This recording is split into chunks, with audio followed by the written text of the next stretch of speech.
नमस्कार मित्रों, स्वागत है आपका एक बार फिर आपके अपने YouTube चैनल अथर्व एकेडमी में। दोस्तों, ये है हमारी मध्य प्रदेश वन रक्षक और जेल प्रहरी के लिए प्रैक्टिस सेट की 8वीं क्लास। इसके पहले मैं 7 क्लास चैनल पर अपलोड कर चुका हूं, जो अगर आपने अभी तक नहीं देखी है तो उन्हें जाकर भी एक बार जरूर देखिए। साथ ही दोस्तों, मध्य प्रदेश वन रक्षक और जेल प्रहरी के लिए MPGK की एवं करंट अफेयर की क्लास भी मैं लगातार चैनल पर अपलोड कर रहा हूँ, जो अगर आपने नहीं देखी है तो एक बार जाकर उन्हें भी जरूर देखिए। आइए तो शुरू करते हैं आज की हमारी क्लास। सबसे पहले देख लेते हैं कल के प्रैक्टिस सेट में दिए हुए क्विज के होमवर्क वाले प्रश्न। तो दोस्तों, पहला प्रश्न दिया था, मध्य प्रदेश में खरबूजा महल कहाँ स्थित है? इसका सही जवाब होगा ऑप्शन नंबर बी, खरबूजा महल मांडू में स्थित है। खरबूजा महल के अलावा मांडू में जहाज महल, शीश महल एवं रानी रूपमती का महल एवं हिंडोला महल स्थित है, तो याद रखिएगा। अगला प्रश्न था, सांख्य सागर झील कहाँ स्थित है? तो दोस्तों, सांख्य सागर झील मध्य प्रदेश के शिवपुरी में स्थित है। साथ ही मैं आपको बताना चाहूंगा, सांख्य सागर झील को मध्य प्रदेश की दूसरी रामसर साइट का दर्जा प्राप्त है, जो कि 26 जुलाई वर्ष 2022 में सांख्य सागर झील को रामसर साइट का दर्जा प्राप्त हुआ था और शिवपुरी में यह माधव नेशनल पार्क के अंदर स्थित है, याद रखिएगा। अगला प्रश्न था, नवरत्न में कौन सा समास है? तो दोस्तों, जैसा कि मैंने आपको बताया था, जहां भी पहला पद संख्यावाचक होता है वहां द्विगु समास होता है, तो इसका सही जवाब होगा ऑप्शन नंबर ए, द्विगु समास। आइए बढ़ते हैं आज के प्रैक्टिस सेट की तरफ। आज का पहला प्रश्न है, मेघा पाटकर का नाम किस आंदोलन के साथ जुड़ा है? तो दोस्तों, मेघा पाटकर का नाम नर्मदा बचाओ आंदोलन के साथ जुड़ा है। इसका सही जवाब होगा ऑप्शन नंबर बी। अगला प्रश्न है, निम्नलिखित में से कौन सा साहित्यकार मध्य प्रदेश से संबंधित नहीं है? तो दोस्तों, शरद जोशी का जन्म मध्य प्रदेश के उज्जैन में हुआ था। प्रभाकर माचबे का जन्म ग्वालियर में हुआ था एवं हरिशंकर परसाई का जन्म नर्मदापुरम यानी कि होशंगाबाद में हुआ था।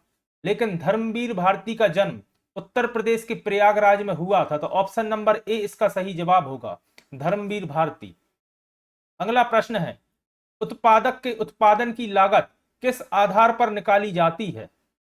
तो दोस्तों, इसका सही जवाब होगा ऑप्शन नंबर डी, उत्पादक की उत्पादन की लागत मजदूरी, ब्याज, किराया एवं सामान्य लाभ की राशि पर निकाली जाती है।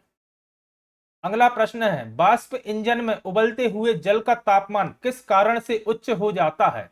तो दोस्तों, बॉयलर के अंदर उच्च दाब होता है, ऑप्शन नंबर सी इसका सही जवाब होगा, और इस कारण से वाष्पन इंजन में उबलते हुए जल का तापमान उच्च हो जाता है।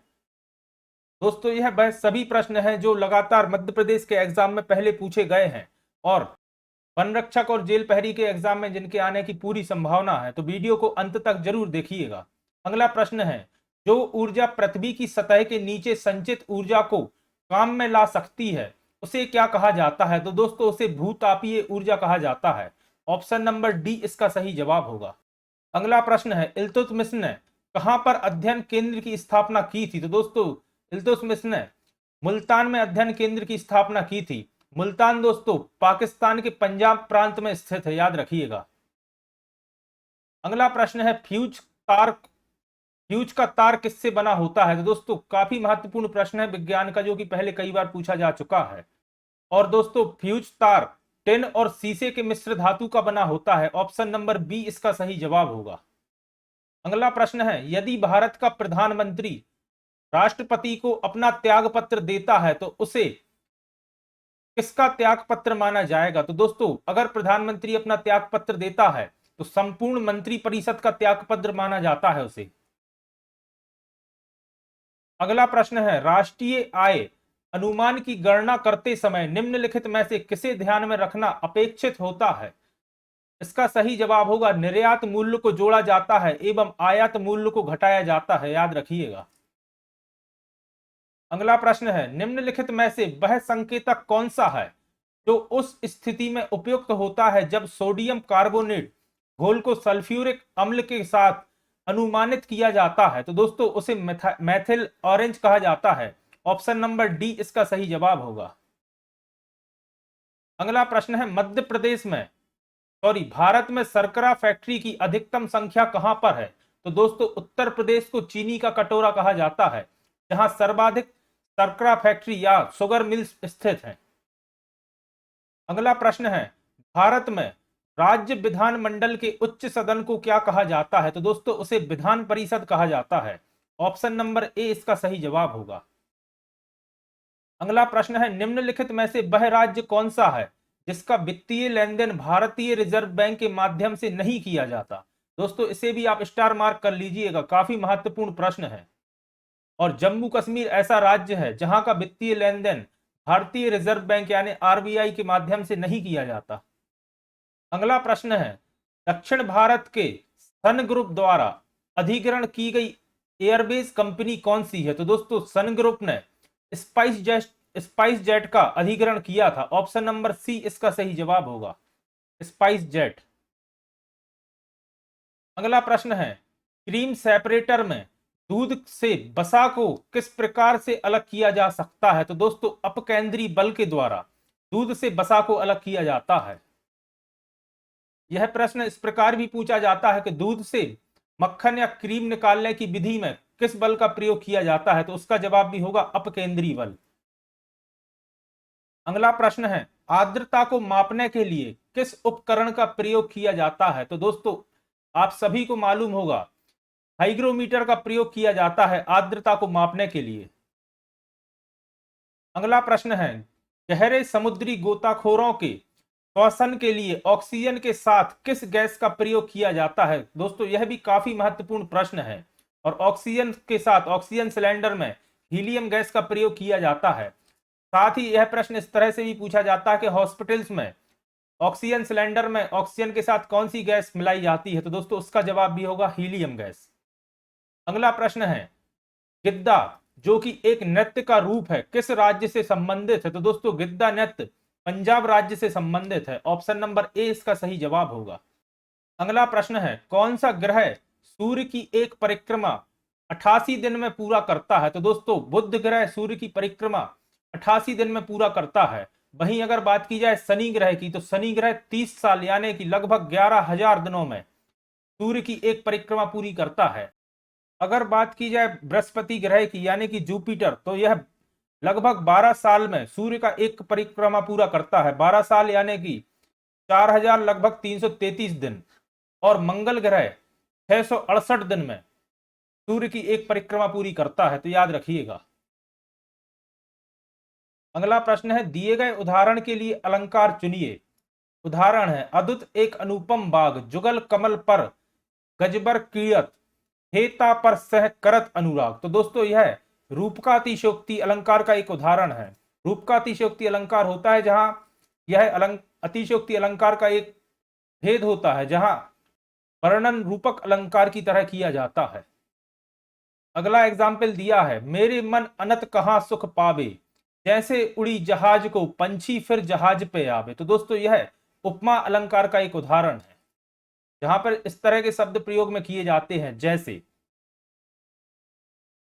अगला प्रश्न है, दिए गए पद्यांश में प्रयुक्त रस का चयन कीजिए। पद्यांश है, कौन हो तुम बसंत के दूत, बिरस पतझड़ के अति सुकुमार, धन तिमिर के चपला सी रेख, तपन में शीतल मंद ब्यार। तो दोस्तों यह श्रृंगार रस का एक उदाहरण है। और श्रृंगार रस में भी दोस्तों संयोग श्रृंगार रस का उदाहरण है, याद रखिएगा। अगर स्थायी भाव पूछने को एग्जाम में आपसे पूछा जाए तो याद रखिएगा रति होता है श्रृंगार रस का स्थायी भाव, यह भी अधिकतर पूछा जाता है। अगला प्रश्न है, सामासिक पद के लिए सही समास चुनिए। पद दिया है दिन और रात या दिन रात। तो दोस्तों जिस शब्द में दोनों पद प्रधान होते हैं, और इसको पहचानने की ट्रिक भी है कि जिसके बीच में आप और या एवं या अथवा इस तरह के शब्द प्रयोग कर सके, जैसे दिन और रात या दिन अथवा रात, तो वहां पर दोस्तों द्वंद्व समास होता है, याद रखिएगा। फिर है कामचोर। तो दोस्तों कामचोर तत्पुरुष समास का एक उदाहरण है। अगला प्रश्न है, जो शब्द दिए गए शब्द का पर्यायवाची नहीं है उसका चयन कीजिए। शब्द दिया है गौरी।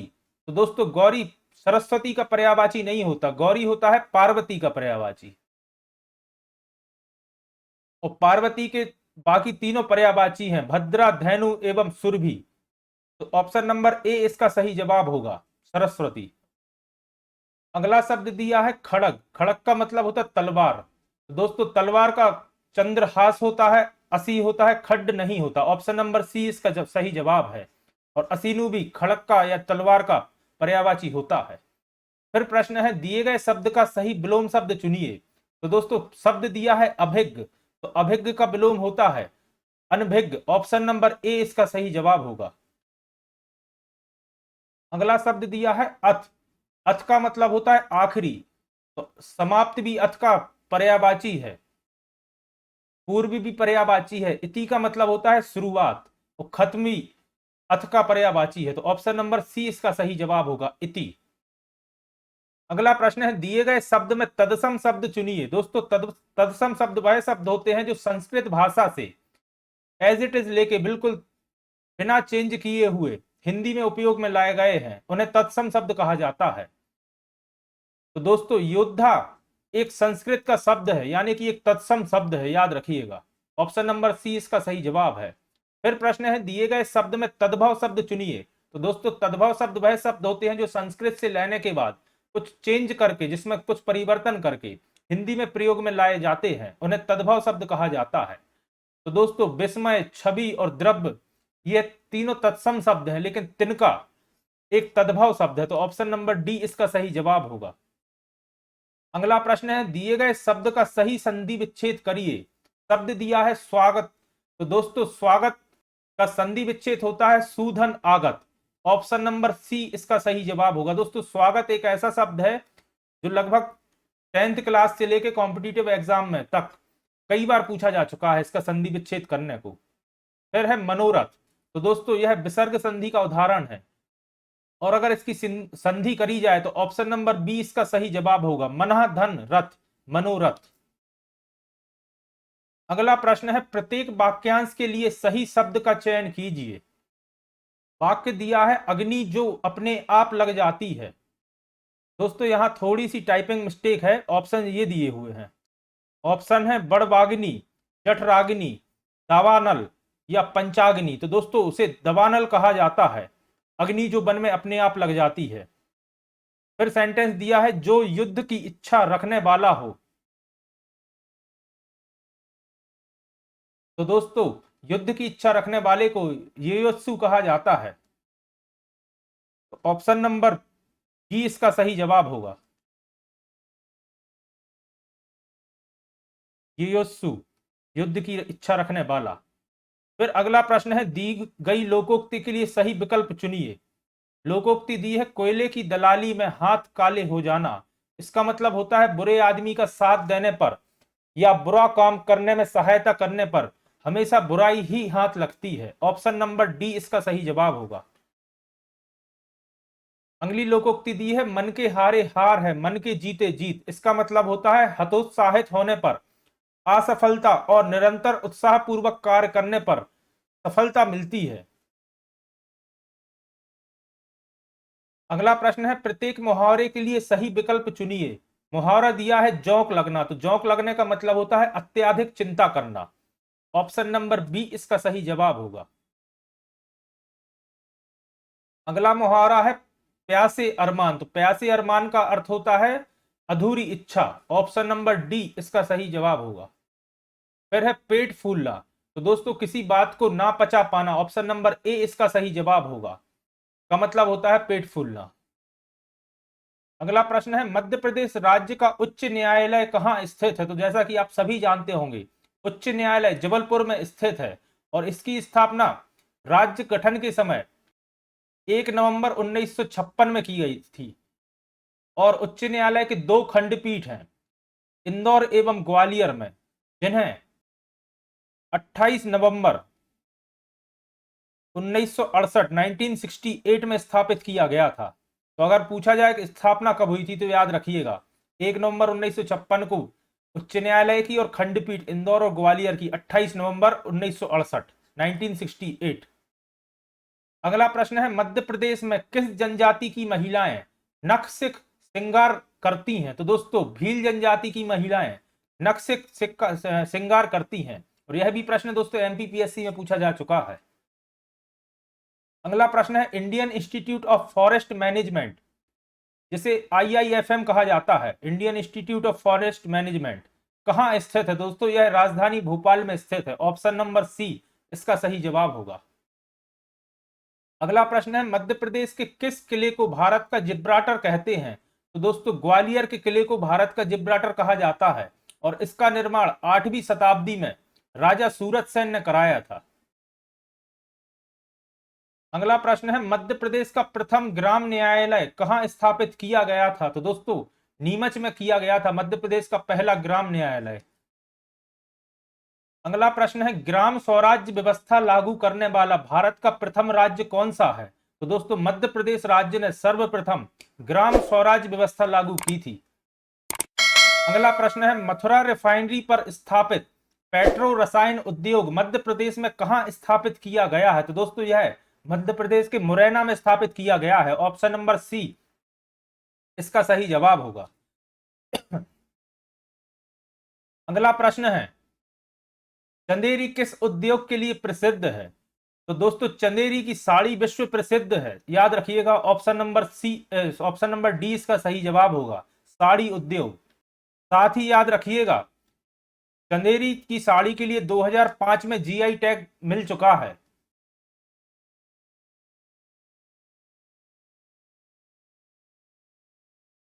आइए अब देख लेते हैं आज के क्विज के प्रश्न। दोस्तों इन प्रश्नों के उत्तर आपको कमेंट बॉक्स में करना है, जिससे आपका रिवीजन होता रहेगा, आपके हमारे बीच एक इंटरेक्शन बना रहेगा और यह प्रश्न आपको इस तरह से याद हो जाएंगे जिन्हें आप कभी नहीं भूलेंगे। तो इनको कमेंट बॉक्स में इनका उत्तर जरूर दीजिएगा और हो सके तो डिटेल सहित दीजिएगा। पहला प्रश्न है मध्य प्रदेश के किस राष्ट्रीय उद्यान में सर्प उद्यान स्थित है? ऑप्शन है बांधवगढ़, वन विहार, सतपुड़ा एवं माधव। अगला प्रश्न है इंदिरा सागर जल विद्युत परियोजना किस जिले में स्थित है? तो दोस्तों खंडवा, इंदौर, अमरकंटक या बैतूल। कोशिश करिएगा डिटेल सहित इनके ऑप्शन के आंसर दीजिए। अगला प्रश्न है कंदरिया महादेव मंदिर कहां स्थित है? ऑप्शन है भोजपुर, उज्जैन, खजुराहो या मैहर। तो दोस्तों ये थी हमारी मध्य प्रदेश वन रक्षक एवं जेल प्रहरी के लिए प्रैक्टिस सेट की 8वीं क्लास। आशा करता हूं आपको पसंद आई होगी। अगर आप चैनल पर नए हैं और अभी तक आपने चैनल को सब्सक्राइब नहीं किया है तो चैनल को सब्सक्राइब करें। अगर आज की वीडियो आपको पसंद आई है तो वीडियो को लाइक करें और साथ ही हमारी MP GK एवं करंट अफेयर की क्लासेस जरूर देखिएगा, जो कि मैं MP वन रक्षक और फॉरेस्ट गार्ड को फोकस करके बना रहा हूं और अधिकतर प्रश्न उनमें वही लिए हैं मैंने जो MP फॉरेस्ट गार्ड या वन रक्षक में पहले आ चुके हैं। तो दोस्तों जल्द ही मिलता हूं अपनी दूसरी वीडियो के साथ। धन्यवाद दोस्तों।